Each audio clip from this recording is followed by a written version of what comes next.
കൊഞ്ച് തീയലിനാദ്യം കൊഞ്ച് നന്നായിട്ട് വൃത്തിയാക്കി എടുക്കണം. അതിനുശേഷം നമുക്ക് ചെറിയ ഉള്ളി രണ്ടായിട്ട് കട്ട് ചെയ്തതും പച്ചമുളകും കറിവേപ്പിലയും വേണം. ആവശ്യത്തിന് തേങ്ങയും വേണം.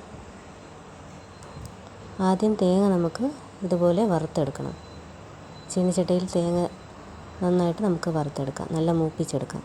നല്ല ബ്രൗൺ കളർ ആവുന്നത് വരെ നന്നായിട്ട് വറക്കണം.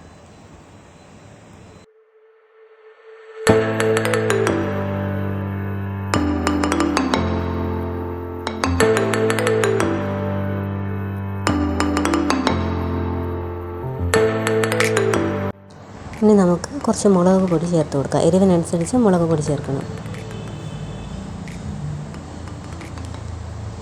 മുളക് പൊടി ചേർത്തതിന് ശേഷം നന്നായിട്ട് മിക്സ് ചെയ്യാം.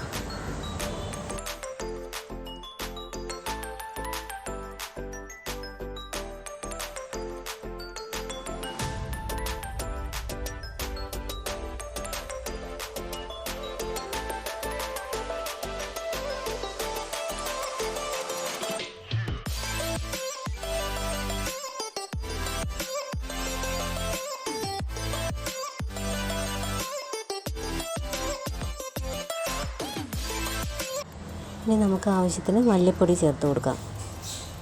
ഞാൻ 2 സ്പൂൺ മല്ലിപ്പൊടി ചേർക്കുന്നുണ്ട്.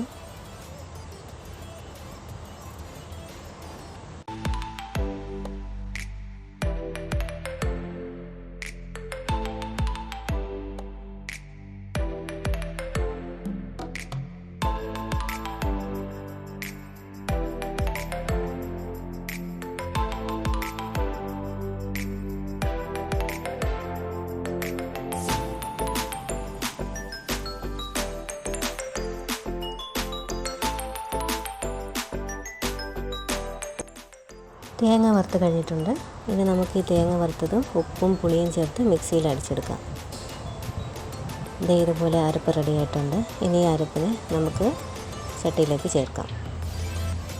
ആദ്യം നമുക്ക് ചെറിയ ഉള്ളിയും പച്ചമുളകും കറിവേപ്പിലയും ചേർത്ത് കൊടുക്കാം. അതിനുശേഷം നമുക്ക് അരച്ച് വച്ചിരിക്കുന്ന അരപ്പിനെ ഇതിലേക്ക് ചേർത്ത് കൊടുക്കാം.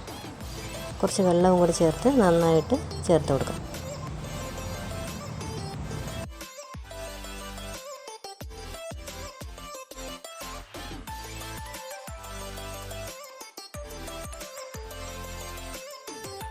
ഇനി അടച്ച് വെച്ച് നമുക്ക് വേവിക്കാം.